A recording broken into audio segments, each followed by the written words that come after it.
De même aussi, l'Esprit nous aide dans notre faiblesse, car nous ne savons pas ce qu'il nous convient de demander dans nos prières. Mais l'Esprit lui-même intercède par des soupirs inexprimables.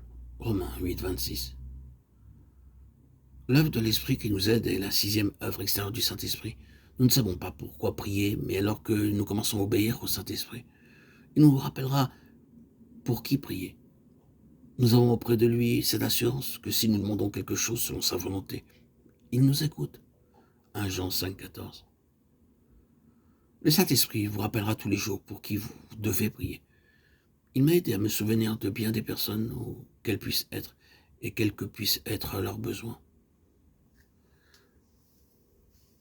La septième œuvre est celle de l'Esprit qui intercède, et celui qui sonde les cœurs connaît quelle est la pensée de l'Esprit, parce que c'est selon Dieu qu'il intercède en faveur des saints. Romains 8, 27. L'Esprit nous est donné afin que nous sachions intercéder pour tous les saints. Il m'a été souvent rappelé avec un fardeau sur mon cœur d'intercéder pour quelqu'un, et cela signifie persévérance et travail dans la prière. Nous les protégeons par l'intercession, travaillant dans la prière. Ceci est la septuple expression extérieure de l'œuvre du Saint-Esprit, visible de tous, amis, ennemis, voisins ou parentés. Réclamez cette septuple plénitude, et il vous montrera comment elle peut devenir vôtre. Tu es le Christ, le Fils du Dieu vivant, Matthieu 16, 16. Depuis le début de ma conversion, je savais que la Bible est la parole de Dieu, mais j'ai dû la lire au moins une centaine de fois avant de commencer à voir sa signification profonde. Ici, c'est Baxing qui témoigne. Et il nous partage ce que Dieu lui a montré.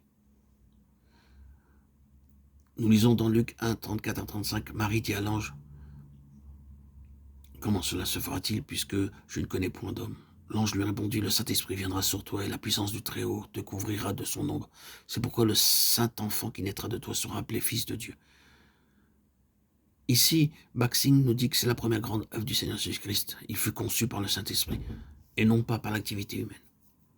De même, nous aussi, nous sommes nés de nouveau par le Saint-Esprit et non par la sagesse ou l'intelligence humaine. À moins que le Saint-Esprit ne vienne en nous, personne ne peut connaître le Seigneur Jésus-Christ comme son Sauveur. La véritable œuvre de Dieu est accomplie uniquement par le Saint-Esprit. Nous ne pouvons pas nous en dispenser aussi intelligents que nous soyons. Le Seigneur Jésus naquit du Saint-Esprit. Nos yeux ne peuvent s'ouvrir que par le Saint-Esprit. 1 Corinthiens 12, 3 nous dit « C'est pourquoi je vous déclare que nul, s'il parle par l'Esprit de Dieu, ne dit « Jésus est anathème » et que nul ne peut dire « Jésus est le Seigneur » si ce n'est par le Saint-Esprit. Ceci est une vérité très importante du salut. Je partage ici avec vous ce que Dieu m'a montré.